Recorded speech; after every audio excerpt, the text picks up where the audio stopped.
So 6:30 last night, we finally had the news that was expected or anticipated, whatever words you want to use, finally happened. Gregg Berhalter's gone. Yeah, I mean, it needed to happen. I think that's the most important thing is there's a lot of people celebrating because their only personality trait is hating a man that they've never met in their life. But unfortunately, he did not get the results that we needed in a tournament that was, and they billed it correctly as a test for the World Cup in 2026, and they failed that test spectacularly. And as I've said, when a test fails, you have to figure out which variables you change or adjust to get the desired outcome. And as I have also said, you can't just change players. The players we have are the players we have. It's not like you can go find and buy a new striker to play for the U.S. national team. You have the guys you have. You can't go out and buy a new center back. And so, the reality is the coach is the one who is most likely to take the fall, especially at the international level. Yep. I think one of the reasons it took as long as it did is because, at least a firing, is because people don't realize that there are legalities to contracts. Billable hours are involved, yes. But I think also, to Matt Crocker's points, they did want to at least evaluate the situation to know what went wrong, to know how they fix it. And again, the solution is you have to remove the guy who has, since his return, had not a great record. He's 7-6-1, 7 wins, 6 losses, 1 draw. Mm-hmm. That's not great. And when you look at his record, even in CONCACAF since his return, it's not been great. While yes, we won the tie against Trinidad, you still lost due to a red card down on the islands. You needed a literally last second own goal against Jamaica to advance in the Nations League. And I think we're learning more and more that having a winning record against this Mexico team is not as stupendous as American fans would like it to be. And so, you just look at what he's done since he returned, and there has been no next level. And if anything, it's been a little bit of a regression, despite, yes, you win a Nations League. But, I think it's clear that's not really the accomplishment some people think it is. And when you go up against real competition in Copa America, despite not being favored against Uruguay, you still had to beat them, and you didn't. Yes, Tim Weah got a red card against Panama, but you had a goal. You were winning in that game with 10 men and somehow lost it. And then you consider the friendlies before the Copa tournament. And there's just a lot of things where you look at it and go, this man has not truly taken the team where it needs to go. And if you're trying to be the best team possible in 2026, he has not given you any reason to believe that he can take the team far in a tournament. So then let me ask you this, and I don't mean to do this as any kind of putting dirt on a grave, but I want to ask you specifically. Can we have two things being mutually exclusive?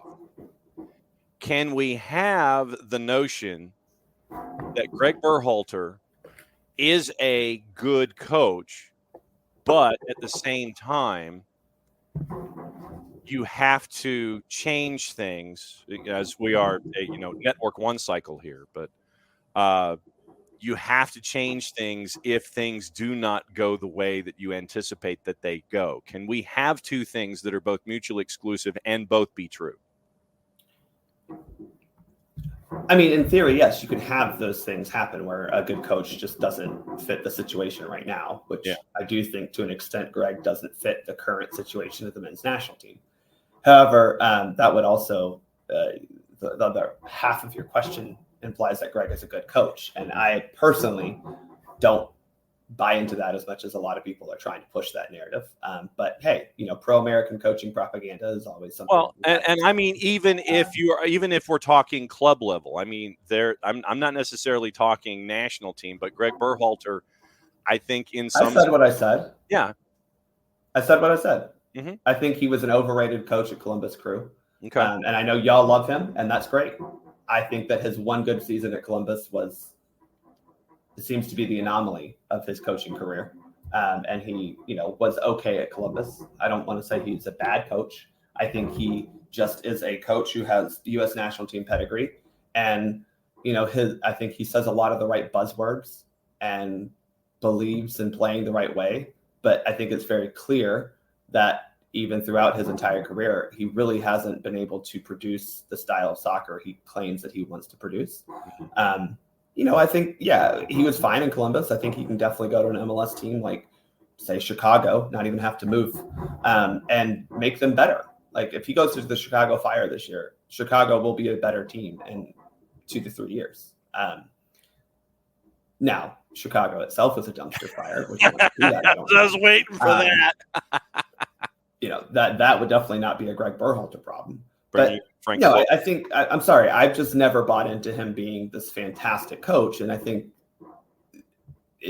that's why, as you turn to the next step, you cannot be putting stupid little boundaries on yourself. Like, he has to be American, and I think that was, if you look at when Berhalter was hired in 2018, it made sense. He was the best current coaching American coach whose name wasn't Bob Bradley or Bruce Arena, who you'd already used. But he's really good at buzzwords. He's really good at talking well to, his superiors to try to tell them and reassure them that he will get things right. He loves a good process. He loves stats. He loves PowerPoint. And those are things that maybe work better at the club game. But we've never seen him get the best out of this men's national team, except for when they're playing Mexico. Again, we finished third in qualifying in 2022. We made it out of the group at the World Cup. That's great. Lost to Netherlands.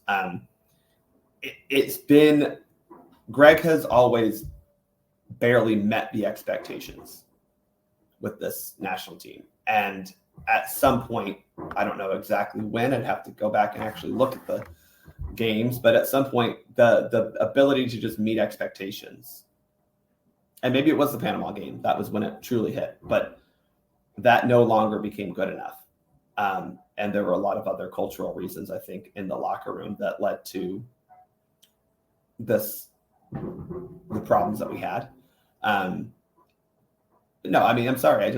I'm not going to sit here and tell you that Gregg Berhalter is this fantastic coach who just happened to be unlucky because Tim Weah got a red card. Sounds like to me that you would give him basically throughout his tenure like a B- C+. Yeah, he's a perfectly acceptable student. Nothing about him is bad. I'm sure he's a joy to have in class, but he's very respectful. He probably doesn't talk back too much. He does the homework, but when it comes time to actually doing the testing, it doesn't quite come through. But yeah. So in the discussions that you have had, I'm guessing we'll go ahead and say in the last 15 hours and probably since the U.S. exit in the Copa, how many folks that are fans of the program that follow the activities, how many of them are locked into the idea of hiring a domestic coach for this cycle? None. So everybody's like, just give me the best dude. Doesn't matter where he's from. Yes, absolutely. I think, and again, John, I think if you're holding yourself to a domestic coach, an American coach, that is detrimental to the goals of this program. Who would be other than the most attractive gentleman that we've been discussing? We have there are a few that are on the board. Who would be on your, and you can take your list as far as you want to go. You can go give me a top 5.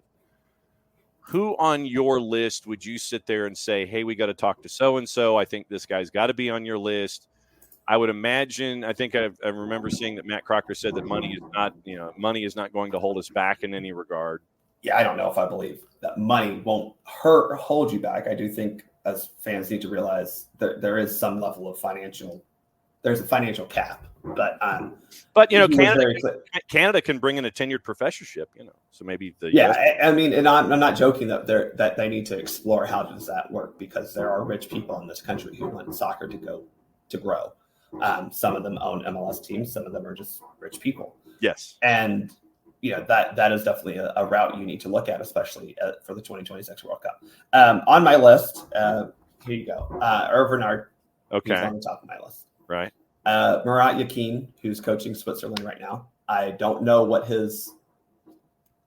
he stands right now with the team, if he wants to keep going, but he's been there since at least the 2022 World Cup. So why is he on your list? Because that is not a name that is a common name that has been attached. I am looking for people who have been relatively successful as international managers. I think Switzerland has played a style of soccer that would fit us well, where they are not too defensive or not too possession oriented. They want to have the ball, but they're okay not having it. When they do have the ball, they are playing in a slightly more German style, where yes, possession is important, but getting the ball, progressing the ball upfield and getting to the goal is the most important thing, which I think, again, was a lot of times the issue with Berhalter ball and Pineda ball, which was there you go. You know, possession for the sake of having the ball, not possession to actually use that to score goals. So Murat Yakin's on there because, again, I think you look at a guy who has been successful for Switzerland. And I don't know where he stands right now with Switzerland. I mean, I don't think they have any reason to get rid of him. But maybe, but I would also think that if folks want to open up a wallet and go to the Swiss Fed and go, well, you know, we'd like to bring this gentleman along, I don't think the Swiss Fed is going to sit there and say, I don't know. That's the question, right? Is what is that price point? Because I think he's still under contract. I haven't seen, from my research, he hasn't been let go or anything. But again, he's coached 2 tournaments. Who knows if he's ready to move on? Diego Alonso's on there. I'm not saying he would be a great pick. I just think that you got to talk to him because he has international coaching experience. He has coaching experience in this country. That's just one I would want to look at. And then you're going to go through the list of the tenured Dutch coaches who have been everywhere. You know, I think you need to talk to Koeman, Van Gaal, Marvik, Hiddink, you know, just talk to him. And then another one that I think might be interesting is the guy who is coaching Albania. Go see if Silvino. I would love to know the financials of what that would need to be to make that happen, because Albania was fun. Yeah. I had them getting out of group stage. Yeah. And so those are the coaches I'm not necessarily looking at, just ones that I was, in my 15 hours since this, with limited knowledge and resources, have said, oh yeah, that would be a guy I think we should talk to. Thank you, Abby. See, he did not extend his contract. See, that I couldn't tell if he was fired, but if he didn't extend his contract, it's great. And that's the thing, is you need to strike while the iron's hot, literally and figuratively, because a lot of these coaches who just finished up a Euro or Copa tenure are either going to make the decision themselves to move on, or the federation is going to make a decision to move on. And you need to be, as U.S. Soccer, in a position to pounce on them. And money's going to be somewhat of an issue, because it's always an issue. Obviously, I'm sure we'll talk about it. There are reports that the dude, Jurgen Klopp, is being contacted. I am sitting here right now that I think if any U.S. soccer fan is getting their hopes up that Jurgen Klopp is going to be coaching this national team, you are going to set yourself up for disappointment. Mm-hmm. Now, that doesn't mean that we shouldn't go talk to him. But, that's like Coastal Carolina expecting Nick Saban to come there. Well, I've seen that pitched as well. We should go get Saban or Belichick, and I think that would be just hilarious. Yeah. We're moving on to Mexico. Basically, that's what you did. I mean, and so in this kind of a conversation, you mentioned Jurgen Klopp, and I know that the pictures out there from Roger and Men in Blazers, and it's like totally not made up 1,000%. I think at the very least, even if he is not interested in doing the quick turn and jumping back in and coaching a national team, I still think that in these kinds of situations, you want to get that kind of an interview in your folder so you know what that energy is going to be like, what that expectation is going to be, what it's like dealing with a heavy hitter like that. And I think you're exactly right of it. He very well will turn you down, right? I know Jurgen's not fully about money. The dude has made plenty of money in his time as a coach. I don't think he cares. He's all right.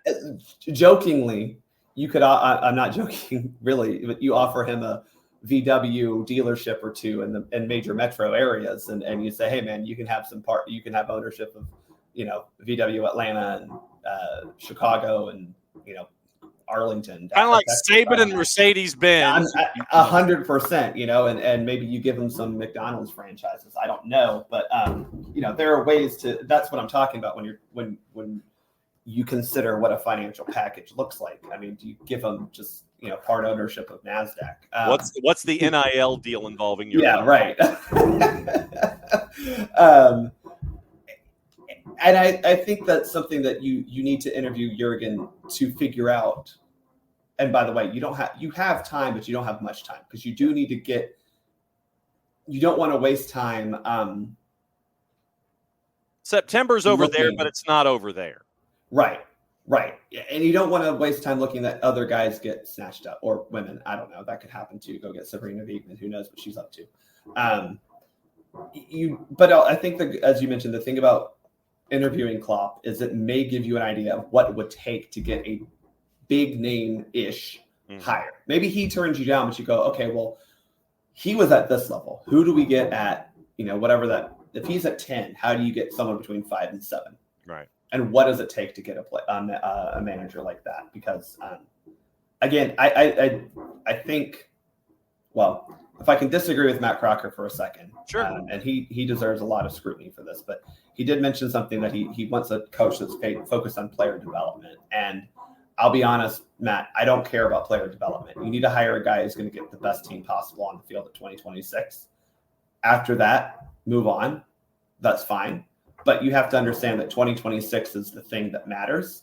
And we're not developing a whole lot of players by then. We got 2 years, you should be bringing in new players. I mean, there are guys that are going to be at the Olympics, maybe Tanner Tessman and Kevin Paredes, Patrick Schulte, that maybe need to be developed. But that's also not the job of a national team coach. Yeah, that's the job of club coaches. I need a guy who's going to be able to optimize this team and maximize their performance. Get me results and get them now, basically.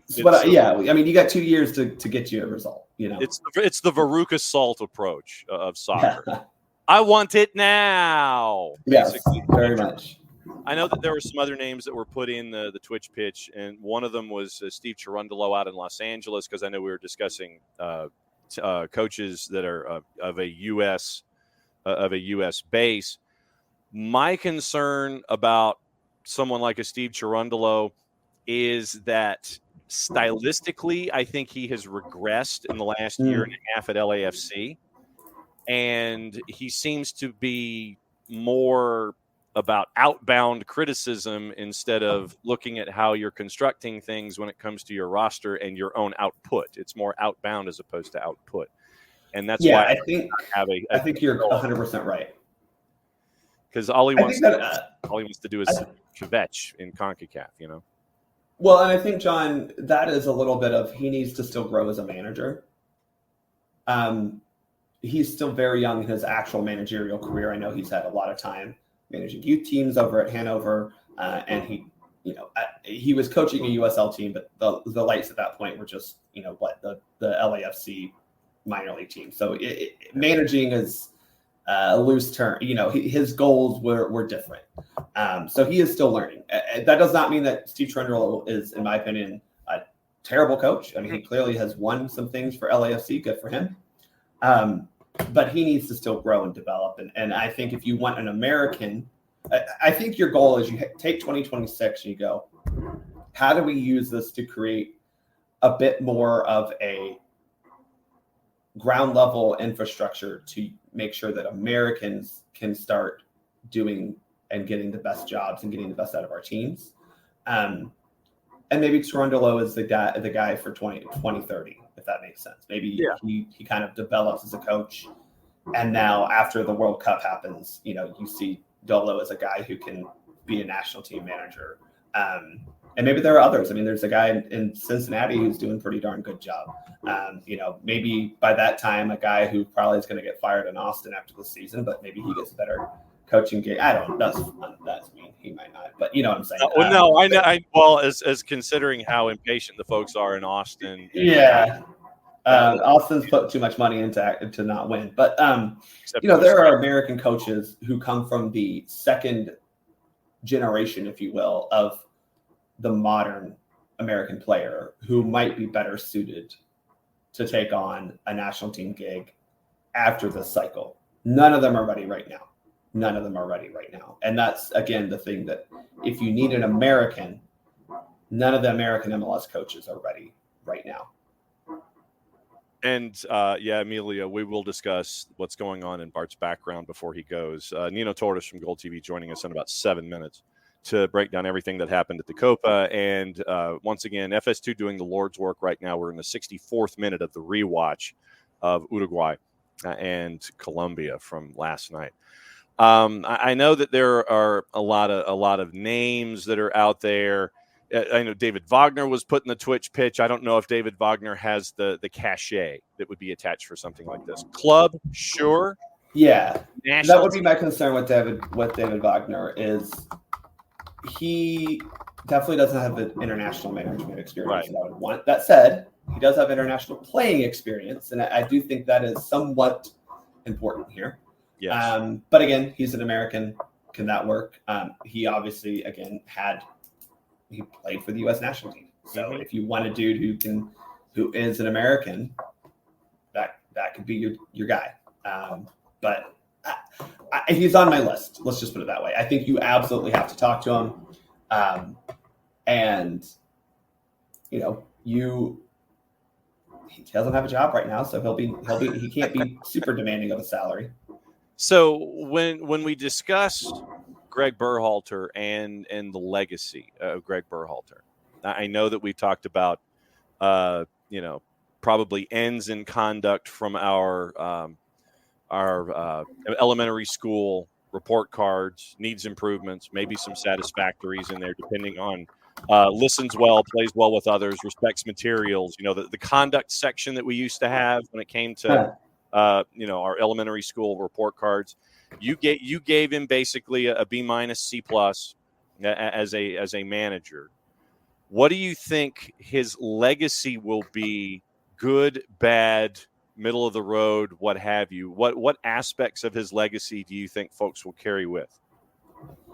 Well, I think in the short term, it's very much the idea that he never quite got the team to play better than the sum of its parts. He also had a lot of situations with players that maybe ostracize one or two very good players for the sake of the culture of the team. And he definitely held on to some of his favorites too long. Now, to be fair, those last 2 points are things that all managers have problems with. But I think those are reasons why the first point is so important, is that he never truly got the best out of his team. Now, that said, he had a great record overall. But I think when you look back, it's just very clearly a similar story for a lot of American coaches. First cycle was pretty darn good. Second cycle proved to be not very good at all. And I mean, who do you think, from a playing standpoint, on the field, whether it's 18, 23, 25, however many players deep on your mindset you want to go here, who do you think will benefit the most with this managerial change, with this head coach change, regardless of obviously things happening before September and the new round of friendlies? But who do you think benefits the most? Is it going to be those big names and the all-stars, the heavy hitters that we always look at, or is it going to be somebody that has shown promise and might just need that little bit of encouragement one way or another, that little tweak to get them to the next level? Who do you think the kind of player that benefits the most, or do you have someone in mind? I mean, I think he's already playing a lot, but I think it's Gio Reyna, because I don't think the new coach will be so beholden to a style and a formation. I mean, Gregg was even beholden to a formation, and it's like, dude, why are we doing this? That I think Gio will be allowed to be. I'm hoping the next manager will see that Gio can be super effective higher up the field and put him in a position to truly pull strings and be kind of the creative attacking force he can be. So that's one. I think if you're looking down the list a little bit, you've got to look at guys like Johnny Cardoso and Luca De La Torre, who are very good players in La Liga for their teams, and haven't quite been getting the attention and run out for the national team. Now, I don't think that they've necessarily shown that they deserve more, but a new coach gives you an opportunity to show what you can do to a new set of eyes who don't have kind of the predisposition of other players in front of you. Now, again, I think that the midfield that Gregg has been running out is the best midfield we could get. But, you do have the idea that Tyler Adams, kid can't stay healthy. Yunus Musa isn't playing for his club team. Weston McKennie is going to be who knows where come September. So both Johnny and Luca have opportunities here if they just keep their head down and play well for their La Liga teams to impress a new coach. All right, last question for you. What is going on with? Are you building a? Are you? It's building? My desk at work. I'm sorry. Every time I touch it, it just moves. I don't know. Everybody was wondering if there's construction going on behind. No, I'm sorry. Yeah. So I just hit it and it moves. So I have to sit and not touch it. So it's basically a metal desk that has the most expensive reverb. I apologize. And then the Soccer for Good OG, Jill, says she'll always remember 3GB for breaking miles on national team duty and costing Atlanta United trophies. Yes, post-match sprints. Those are always effective. And then she says, Gio's got to play somewhere. I think there are issues there. Why so much talent but not playing on a club team? I think he can help. I think you can thank his agent. Well, and that I think that's a big thing is,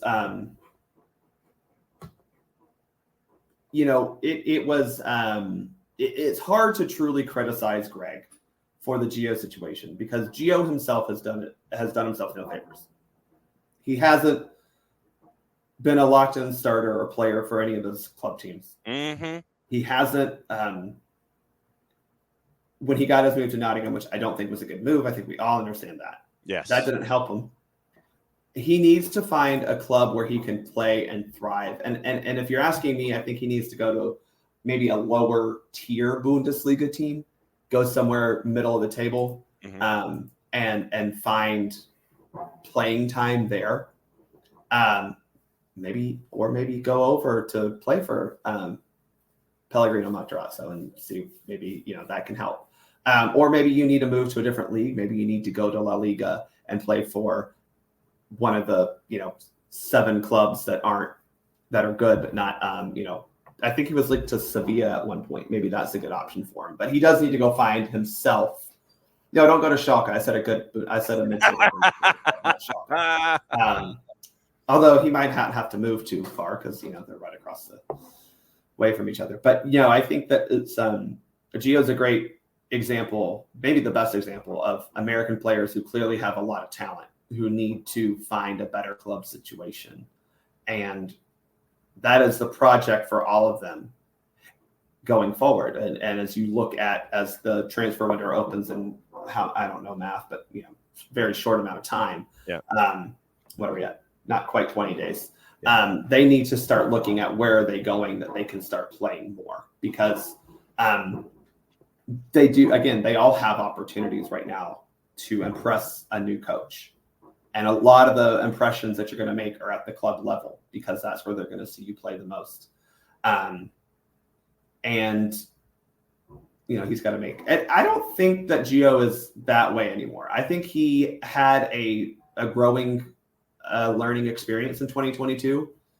But by all accounts, he has wildly changed. I think his family. I think he needs to distance himself from his family. He has, and I think that's, to your point, that's what he's been trying to do is distance himself. Maybe not distance, but be more independent. I got to be my own. I got to be my own guy here for a little. Right, and we all go through that. I mean, again, Gio was very young at the World Cup, and at that point, you're still relying so heavily on mom and dad, right?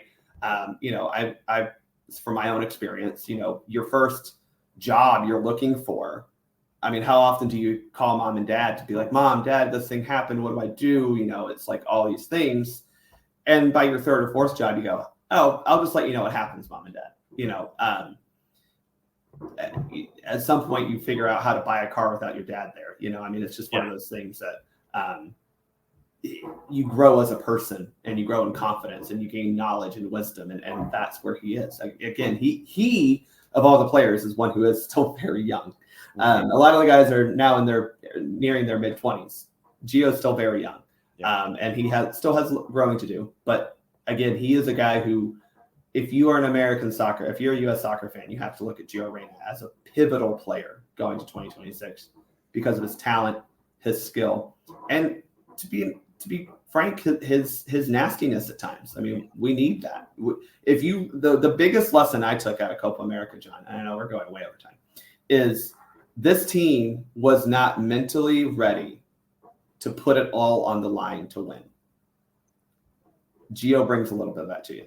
Okay. What's the latest for Soccer for US POD? Well, we had a whole episode recorded. Johnny got to sit down and edit it last night. And then I was like, well, we can't do this. We got to, so we're going to record today about the Berhalter thing and probably just try to get it out. This one might not be very edited. So let's just put it that way. Do it as a lost episode and sit there and say, this was before. And well, the one it was Olympic team roster. So it's still very relevant. We just wanted to get it out before Berhalter. And we definitely weren't expecting Berhalter news to, we weren't banking on the National Federation to actually, at 6:30 at 6:30 in the midweek on a news dump. As always, my friend, thanks for coming on short notice. I know it was kind of a crunch, and tell them to get you a better desk, eh? I know. All the other ones are wooden. Mine's like modern. The problem is it just is what it is. Anyway, thank you all for listening. I appreciate it. And listen, don't go into the stands and fight people. That's why. We'll get into that. Also, don't fight players' families in the stands. Be nice to people. Yeah, we'll talk about that with our next guest, Nino Torres. And I'm sure you will. Thank you, Bart.